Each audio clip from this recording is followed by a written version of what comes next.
بسم الله السلام عليكم ورحمة الله وبركاته كسو دواada madbaxa Muna maanta waxaan la qaybsanayaa 66 days challenge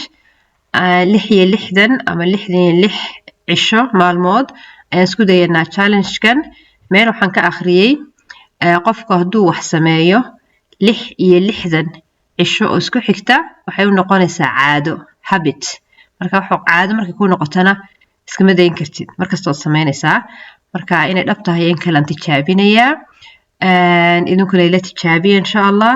rabadaantii 10 cisho ka hadhay Allahumma ballighna laylatul qadr ilaahayna la kulmiyo laylatul qadr marka bacda ramadaan isku day insha Allah ama imika hada bilaabaysiin suxuurta marka suxuuranaysid koob biyo ah qabow ayaa malqacad ama laba malqacadood oo malab saafi ku diraysiin subaxii marka saa u soo kacdeen baad cabaysiin intaydin wax kala cunin wax kala cabin shaah cabin waxba cabin marka waxaan isku daynaa insha Allah 66 days inaan saa sameeyno markay caado noo noqotona jirkeena wax isbedelay inaan ka aragnay aan eegi doonaa insha Allah waxaan u maleynayaa inay sunno tahay waan soo hubin doonaa insha Allah rasuulku inuu cabi jiray sallallahu alayhi wasallam biyo iyo malab la isku daray marka de kullay malabkuna waa caafimaad marka 66 days challenge kaas ayaan isku daynaa insha Allah qofkii isku dayo waxaad ka aragtid nala soo qaybso insha Allah nala soo wadaag aad iyo aad baa u mahadsantihiin dhamaantii waxaan leeyahayna ramadaan mubaarak ilaahay ramadaanta khayrkeeda hana siiyo insha Allah ilaahayna ahlul Gaza ha u gargaaro iyo ahla Falastiin insha Allah iyo muslimiinta dhan say u dhan yihiin insha Allah khayr badan baan idin rajeynayaa assalaamu calaykum waraxmatullaahi wabarakaatuh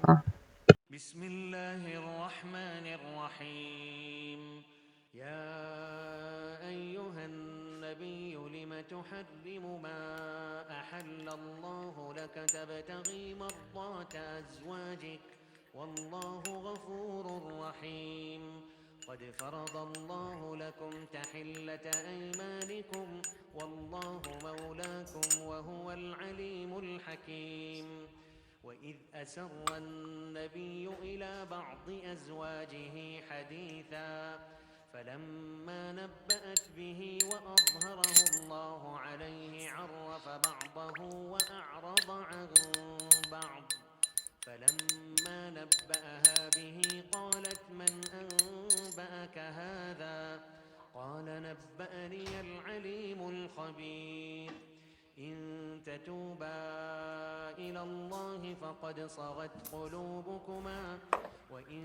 تظاهرا عليه فإن الله هو مولاه وجبريل وصالح المؤمنين والملائكة بعد ذلك ظهير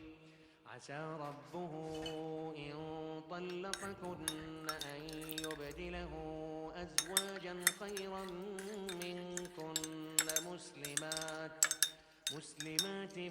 مؤمنات قانتات تائبات عابدات سائحات ثيبات وأبكارا يا أيها الذين آمنوا قوا أنفسكم وأهليكم نارا وقودها الناس والحجارة عليها ملائكة غلاظ شداد لا يعصون الله ما أمرهم ويفعلون ما يؤمرون يا أيها الذين كفروا لا تعتذروا اليوم إنما تجزون ما كنتم